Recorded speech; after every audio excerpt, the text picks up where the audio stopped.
Welcome friends, welcome into my YouTube channel English Grammar by Bankar sir. Today we are going to discuss on a very important grammatical term, that is clauses. Student find difficulties in identifying the clause. का त्यामध्ये त्यांना खूप confusions असतं. That's why we are going to discuss about clauses in this video. Let's start. Definition and meaning of the clause. In Marathi clause is called as उपवाक्य. का मराठीमध्ये त्याला उपवाक्य म्हणतो आपण.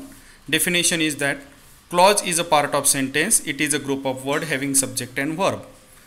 तर clause हे subject आणि verb असणारं वाक्याचा महत्त्वाचा भाग असतो. म्हणजे क्लॉजमध्ये सब्जेक्ट आणि वर्ब इसेन्शियल आहे आणि तो वाक्याचा भाग असणं सुद्धा महत्त्वाचं आहे. Clause is an important part of complex or compound sentence. आणि क्लॉजेस या कशामध्ये येतात? कॉम्प्लेक्स आणि कंपाऊंड सेंटेन्समध्ये येतात. सिम्पल सेंटेन्समध्ये क्लॉजेस येत नाहीत. ते वाक्यच असतं, सेंटेन्स असतं. आता two types of clauses are there. First is main clause. It is called as independent clause. And second is subordinate clause. It is called as dependent clause. तर दोन प्रकार आहेत क्लॉजचे, मुख्य दोन प्रकार आहेत हे. इथेच कन्फ्युजन असतं. परीक्षेमध्ये जे विचारले जातात ते सबऑर्डिनेट क्लॉजचे प्रकार असतात. मुख्य क्लॉजचे प्रकार विचारत नाहीत शक्यतो. तर मेन क्लॉज आणि सबऑर्डिनेट क्लॉज पण आपल्याला लक्षात ठेवणं गरजेचं आहे. मेन क्लॉजला डिपेंडंट क्लॉज म्हणतात. का बरं? कारण मेन क्लॉज ही आपल्या स्वतःचा अर्थ स्वतःच पूर्ण करते. ती कशावरही अवलंबून नसते, स्वतंत्र असते. त्यामुळे तिला मेन क्लॉज म्हणतात. आणि सबऑर्डिनेट क्लॉज काय असते? तर ही मेन क्लॉजवरती आपला अर्थ पूर्ण करण्यासाठी अवलंबून असते. 12वीच्या विद्यार्थ्यांसाठी एक महत्त्वाचा विषय, 10वीच्या विद्यार्थ्यांसाठी सुद्धा आहेच तो, की सिम्पल सेंटेन्समध्ये क्लॉज नसतात, त्यात सेंटेन्सेस असतं. कंपाऊंड सेंटेन्समध्ये फक्त मेन क्लॉजेस असतात, सबऑर्डिनेट क्लॉज नसतात. आणि कॉम्प्लेक्स सेंटेन्समध्ये मेन क्लॉज आणि सबऑर्डिनेट क्लॉज दोन्ही प्रकारच्या क्लॉज असतात. हा फरक या ठिकाणचा लक्षात ठेवायचा आहे. बघूयात आपण क्लॉजेसचं example. Reena who is my friend will win the match. या कॉम्प्लेक्स सेंटेन्समध्ये दोन क्लॉज आले आहेत. कोणते आहेत दोन क्लॉज? तर Reena will win the match आणि दुसरं हु इज माय फ्रेंड. यापैकी Reena will win the match याला वाक्याचा अर्थ पूर्ण करण्यासाठी कोणावरही अवलंबून राहण्याची गरज नाही. त्यामुळे इंडिपेंडंट आहे. That's why it is called main clause. आणि हु इज माय फ्रेंड याच्यामध्ये आपल्याला अर्थबोध होत नाही. याला अर्थ पूर्ण करण्यासाठी पहिल्या क्लॉजवरती अवलंबून राहावं लागतं. That's why this kind of clause is called as subordinate clause. तर बघूयात आपण मेन क्लॉजचे types. Main clause are of 4 kinds. 4 kind आहेत मेन क्लॉजच्या. डिक्लेरेटिव्ह ऑर स्टेटमेंट ही पहिला kind. Second is interrogative. Third is imperative. And fourth is exclamative. हेच वाक्याचे सुद्धा प्रकार आहेत, सेंटेन्सचे सुद्धा काइंड्स आहेत. हे आपण नंतरच्या व्हिडिओमध्ये डिस्कस करणार आहोत. या व्हिडिओमध्ये आपण सबऑर्डिनेट क्लॉजबद्दल डिस्कशन घेणार आहोत. There are 3 types of subordinate clauses. The first is noun clause. Noun clause तिच्या नावातच अर्थ दडला आहे. It works as a noun in the sentence. Second is adjective clause. Adjective clause it modifies the noun. म्हणजे नामाविषयी विशेष माहिती ही क्लॉज सांगते. Adverb clause it modifies the verb, adjective or adverb. म्हणजे ही व्हर्ब, ॲडजेक्टिव्ह किंवा ॲडव्हर्बबद्दल विशेष माहिती सांगते. आता कशा ओळखायच्या ह्या क्लॉजेस? तर सगळ्यात पहिली आहे noun clause. How to identify the noun clause. Noun clause ओळखण्यासाठी नाउन क्लॉज ही नाउनचं काम करते सेंटेन्समध्ये. मग नाउन वाक्यामध्ये कुठे येत असतं? तर 2 ठिकाणी, सब्जेक्टच्या ठिकाणी किंवा ऑब्जेक्टच्या ठिकाणी. म्हणजे व्हर्बच्या अगोदर किंवा व्हर्बच्या नंतर. तर जी नाउन क्लॉज ही व्हाट किंवा दॅटने सुरू होते, ती जर सब्जेक्ट म्हणून वाक्यात आली असेल तर तिला noun clause as a subject of the verb म्हणतात. आणि जर नाउन क्लॉज ही ऑब्जेक्टच्या ठिकाणी आली असेल तर noun clause as an object of the verb म्हणतात. महत्त्वाची भाग, नाउन क्लॉज ओळखण्यासाठी 2 शब्द गरजेचे आहेत लक्षात ठेवणं. व्हाट आणि दॅट. आणि ते कुठे आले पाहिजेत? तर सब्जेक्ट किंवा ऑब्जेक्टच्या ठिकाणी. मग या ठिकाणी बघा, I open the window to see what was happening outside. या ज्या क्लॉजमध्ये आपण जर बघितलं तर टू सी नंतर व्हॉट वॉज हॅपनिंग आउटसाईड ही क्लॉज आलेली आहे, व्हॉटनं सुरू झालेली.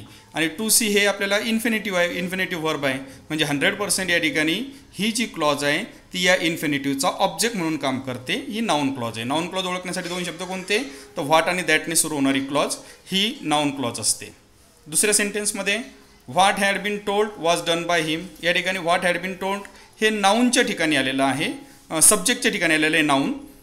वाच या व्हर्बचं ते काय आहे? सब्जेक्ट आहे. म्हणून याला काय म्हटलं जातं या ठिकाणी? Noun clause as a subject of the verb. Noun क्लॉजमध्ये सबऑर्डिनेट क्लॉजला अंडरलाईन करायला सांगतात. त्या दॅट किंवा व्हॉटपासून सुरू होणारी क्लॉज अंडरलाईन करायची आणि त्यामध्ये व्हर्बला बॉक्स सांगितला जातो.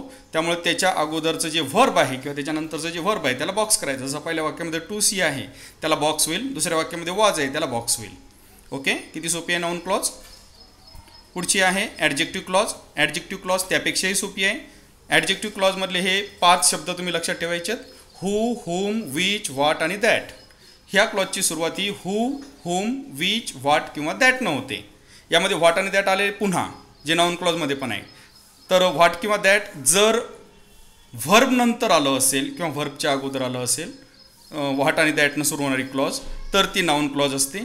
पण तीच जर का नाऊन नंतर आलं तर ती काय असते, ॲडजेक्टिव्ह क्लॉज असते. हे लक्षात ठेवायचं. जसं या ठिकाणी Sachin who has won the match is my friend.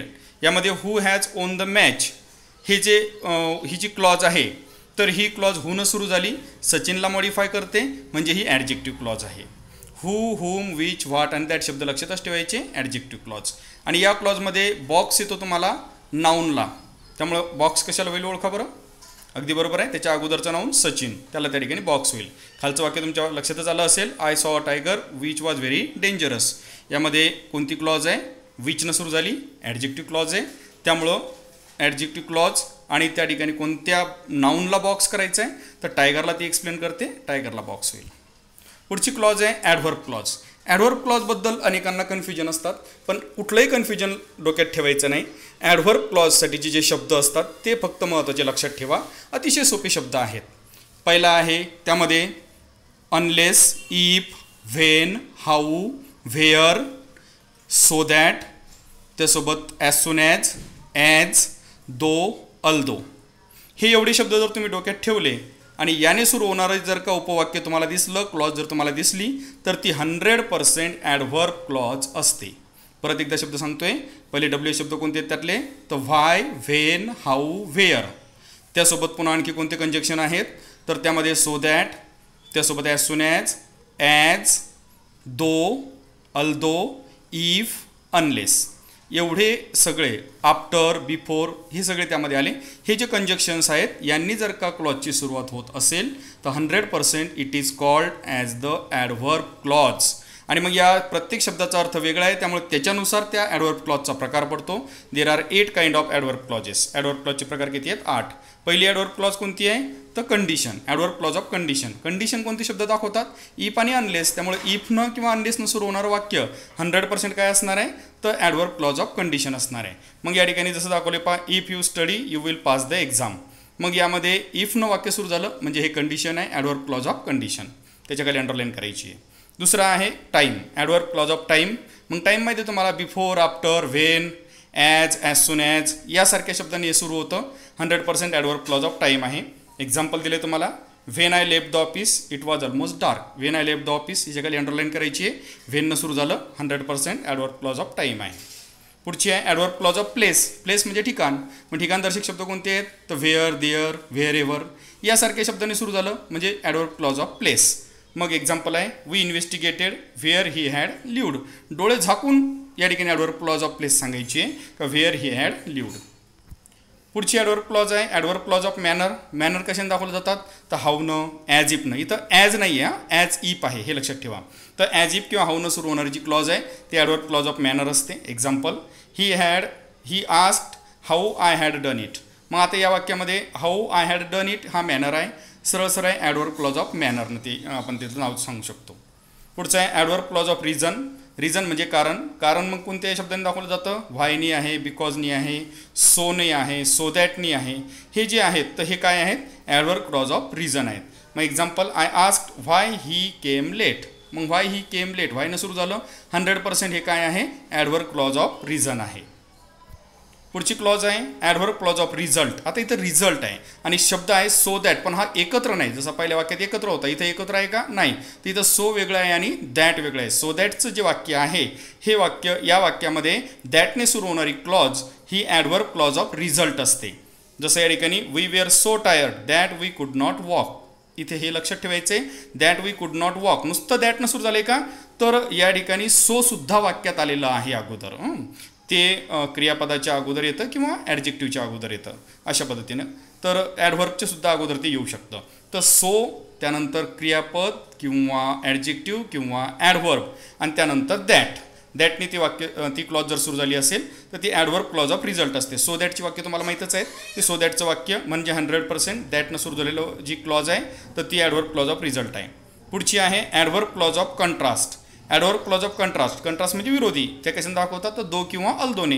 म्हणून दो किंवा अल्दोने जर का क्लॉजची सुरुवात झाली तर 100% ती ॲडव्हर्ब क्लॉज ऑफ कंट्रास्ट असते.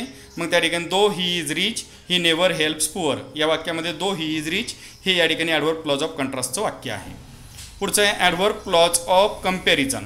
कंपॅरिझन कशाने दाखवली जाते तर आपल्याला माहिती आहे कंपॅरेटिव्ह डिग्रीमध्ये ER दॅननी किंवा मोर दॅननी, पॉझिटिव्ह डिग्रीमध्ये ॲज एजनी. मग याच पद्धतीनं दॅनच्या नंतरचं वाक्य किंवा ॲजच्या नंतरचं जे वाक्य आहे हे ही जी क्लॉज आहे दॅनच्या नंतरची क्लॉज किंवा ॲजच्या नंतरची क्लॉज दॅननं सुरू होणारी किंवा ॲजनं सुरू होणारी या क्लॉजला आपण ॲडव्हर्ब क्लॉज ऑफ कंपॅरिझन म्हणतो. म्हणजे पॉझिटिव्ह डिग्री किंवा कंपॅरेटिव्ह डिग्रीमध्ये.